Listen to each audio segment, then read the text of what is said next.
दिखाया है। जो कैबिनेट से पास कराया है पेशा कानून, ये 1946 में इम्प्लीमेंट हुआ था, लेकिन उसको लागू करने का हमारा संस्कृति सभ्यता मजबूत हो और इस राज्य की बहुत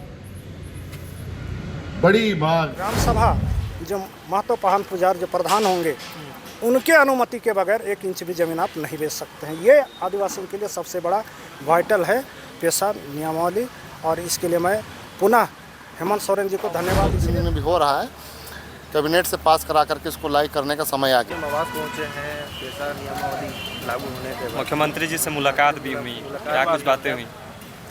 देखिए, सबसे बड़ी बात मैं कहना चाहता हूँ कि कोई भी चीज़ की नियमावली जब होती है तो उसको जिगरा होना चाहिए करने के लिए, और वो जिगरा हमारे माननीय मुख्यमंत्री श्री हेमंत सोरेन ने दिखाया है। जो कैबिनेट से पास कराया है पेशा कानून, ये 1946 में इम्प्लीमेंट हुआ था, लेकिन उसको लागू करने का जिस तरह से आपने देखा होगा कि 2-3 दिन में भी हो रहा है, कैबिनेट से पास करा करके इसको लागू करने का समय आ गया है। तो कहने का मतलब है कि इसके लिए हम लोग जिस तरह से जान रहे हैं कि जब ये कैबिनेट से पास हो चुकी है, तब धरातल पर जब उतरेगी तो गांव के लोग ऑटोमेटिक मजबूत होंगे, और जब गांव से ही समझिए कि अब सरकार चलेगी, और जब जैसे समझ कि जब गांव मजबूत होगा तो ऑटोमेटिक राज्य और देश भी मजबूत होगा। क्योंकि जो हमारे गांव के लोग जो पिछड़े हुए हैं, जो लोग बहुत सारी चीज़ अपना हक अधिकार को नहीं समझ पाते हैं, उनका जल जंगल ज़मीन लुटा जाता है, खनिज संपदा लुटा जाता है, आपसी छोटा मोटा झगड़ा में जेल भेज दिया जाता है, तो वो सब चीज़ का समाधान ग्राम सभा को होगा, और ग्राम सभा को इतना सशक्त और मजबूत किया जाएगा कि उसके समझ इच्छा के बगैर वहाँ एक परिंदा भी पर नहीं मारेगा। ये क्रेडिट किसका जाता है? ये क्रेडिट सारा माननीय मुख्यमंत्री श्री हेमंत सोरेन को जाता है, और जितने सामाजिक संगठन के लोगों ने जिन्होंने आंदोलन किया इसको लेकर के, वो सभी सामाजिक संगठनों को भी इसका योगदान जाता है। दादा, अभी तक पब्लिक डोमेन में नहीं डाला गया, कानून है क्या, प्रारूप है? देखिए, मैं बताना चाहता हूँ, पब्लिक डोमेन में अभी इसलिए नहीं डाला गया कि 3 महीना इसका समय होता है, समय निर्धारित होता है, तो 3 महीना के अंदर में इसको सारा चीज़ को नियमावली बना करके पब्लिक डोमेन में डाला जाएगा। उसके बाद हम लोग उसमें देखेंगे कहीं पर अगर उसमें कुछ मामला अगर छेड़छाड़ करना होगा, चाहे संशोधन करना होगा, तो उसको हम लोग फिर बैठ तय करके करेंगे। जल्दी सबसे पहले तो मैं माननीय मुख्यमंत्री हेमंत सोरेन जी को बधाई देना चाहूँगा, और मैं अपना परिचय दे देता हूँ। मेरा नाम है जलेश्वर उरांव, मैं राजीपड़ा सरना प्रार्थना का राष्ट्रीय महासचिव हूँ। ये पेशा कानून के बारे में जहाँ तक कहा जाए तो हमारे भारतीय संविधान के अनुच्छेद 13(3) का जहाँ कहा गया है कि आदेश, अध्यादेश, नियम, विनियम, रूढ़ि एवं प्रथा है जिसको विधि का बल प्राप्त है, यानी हमारे जो सामाजिक जो व्यवस्था है उसको विधि का बल प्राप्त है। चूँकि मैं स्पष्ट कर देना चाहता हूँ, चूँकि हम लोग नियमावली कमेटी का सदस्य भी रहे हैं, ये जो पूरे भारतवर्ष के अंदर सभी के लिए अपनी अपनी कोड बनी हुई है। हिंदुओं के लिए हिंदू कोड बिल है, मुस्लिम लोगों के लिए मुस्लिम पर्सनल लॉ है, उसी तरह से हमारे ईसाई भाई लोगों के लिए कैनन लॉ है, और ट्राइबल के लिए कस्टमरी लॉ है। तो कस्टमरी लॉ हमारे सामान्य कानून के साथ तालमेल नहीं बैठा सकने के कारण होता क्या था कि हमारा जो डाइवोर्स का मामला हो आदिवासी के अंदर, जिसको कभी कोर्ट एक्सेप्ट नहीं करती है, फैमिली कोर्ट। दूसरी बात है कि हमारा जल जंगल ज़मीन की सुरक्षा की जब बात आती है तो हाँ, हमारा जो ज़मीन का जो नेचर है CMT में, कोई धार्मिक ज़मीन है, कोई सामाजिक ज़मीन है, कोई खुटकटी है, कोई भुइहरी है, कोई रैयत का ज़मीन है, इसका भी चिन्हित, चूँकि बाहरी ब्यूरोक्रेट जो है उसको नहीं समझ पाती, और जिसके चलते हमारे यहाँ जल जंगल ज़मीन का ज़बरदस्त अतिक्रमण हुआ।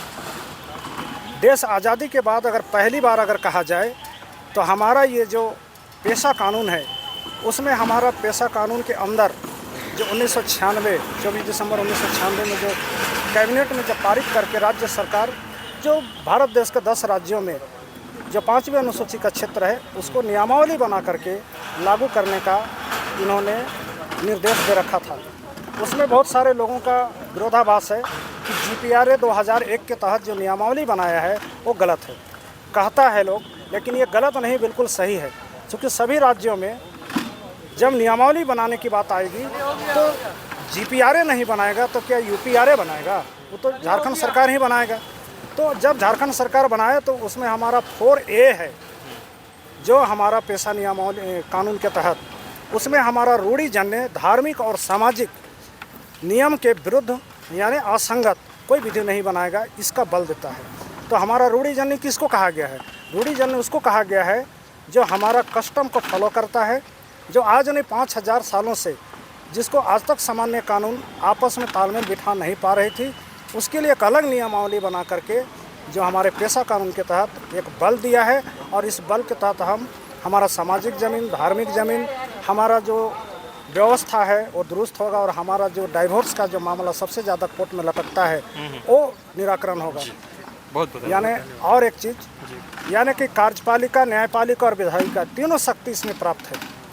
विधायिका के अंदर हमारा जो गांव के अंदर जो हम पेशा में जो हम जो नियम बनाएंगे, कैसे इसको इम्प्लीमेंटेशन करना है, उसको प्रशासनिक तंत्र जो जिला का है, प्रखंड का है, उसको मानना पड़ेगा। और जितना भी अवेलेबल सेक्शन है वो हमारा CRPC के तहत वो पावर है। और मुख्य रूप से हमारा जो जल जंगल ज़मीन जो जब तक खरीद बिक्री भी अगर होगा, तो जब तक ग्राम सभा जो महत्वपूर्ण पुजारी जो प्रधान होंगे उनके अनुमति के बगैर 1 इंच भी ज़मीन आप नहीं बेच सकते हैं। ये आदिवासियों के लिए सबसे बड़ा वाइटल है पेशा नियमावली। और इसके लिए मैं पुनः हेमंत सोरेन जी को धन्यवाद इसलिए देना चाहूँगा क्योंकि लंबे अरसे के बाद इन्होंने अपना चुनावी एजेंडा में भी शामिल किया था, और 1 वर्ष के अंदर इन्होंने जो कैबिनेट में पारित करके हम आदिवासियों को जो देने का कार्य किया, इसके लिए पुनः मैं धन्यवाद देना चाहूँगा। हमारी संस्कृति, सभ्यता, जल जंगल जमीन को बचाने के लिए ना जाने हमारे कितने लोग बलिदान हुए, कितनों को फांसी चढ़ा दी गई, कितनों को गोली मार दिया गया, ना जाने कितने लोग जेल में खटकर उनकी जानें चली गई। लेकिन झारखंड में संघर्ष का दौर कभी खत्म नहीं हुआ। अंतोगत्वा हमारे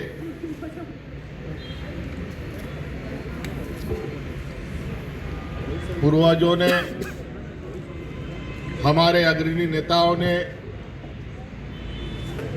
अलग राज्य की परिकल्पना की, और वो भी एक लंबा लड़ाई चला।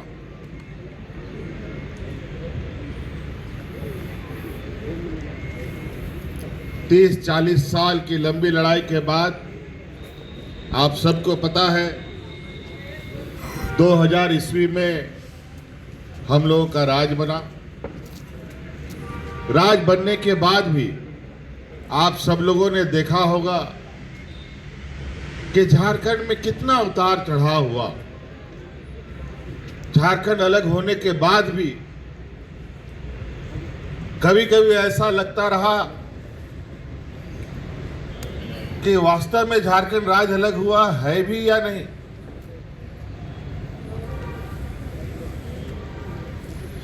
बड़े पैमाने पर बाहरी ताकतों का यहाँ पर दबदबा कायम रहना और यहाँ के मूलवासी आदिवासियों के हक अधिकार को बड़े ही सुनियोजित तरीके से खत्म करना जारी रहा। अंतोगत्वा आप सब लोगों ने, आप लोग कोई भाई कह सकते हैं, बेटा कह सकते हैं, दोस्त कह सकते हैं, मुझे आप लोगों ने राज को आगे दिशा दिखाने के लिए जिम्मा सौंपा। जिम्मा तो सौंपा, लेकिन आप लोगों ने भी देखा होगा कि इस जिम्मेदारी को निभाने के लिए कितने जद्दोजहद होते रहे, षड्यंत्र रचता रहा। लेकिन कहते हैं ना कि सच्चाई को तुम थोड़ा देर जरूर दबा सकते हो, उसको खत्म नहीं कर सकते। इसके बावजूद हम लोग आगे बढ़ते रहे और मजबूत भी होते रहे। आज एक लंबे समय के बाद पुनः हमारे गांव हमारा संस्कृति सभ्यता मजबूत हो और इस राज्य की बहुत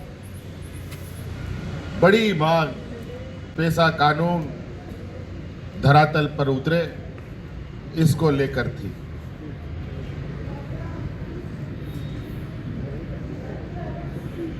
पिछले कार्यकाल में तो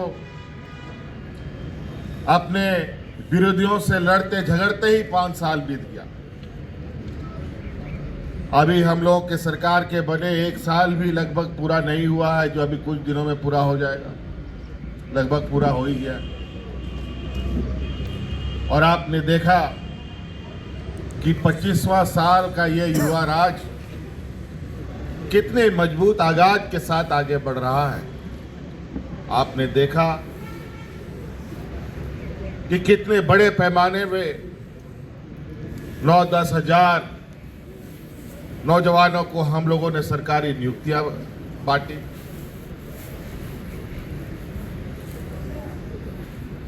और आज जो बहुत गहन चिंतन मंथन के बाद पेशा कानून आज आप लोगों को हम लोगों ने सौंप दिया। हेमंत सोरेन जिंदाबाद जिंदाबाद जिंदाबाद हेमंत सोरेन जिंदाबाद जिंदाबाद आज जिंदाबाद। ये जरूरी है, कानून जिसके लिए बने उसको इस कानून की जानकारी है, तभी इस कानून का सार्थक होते हमें दिखाई देगा।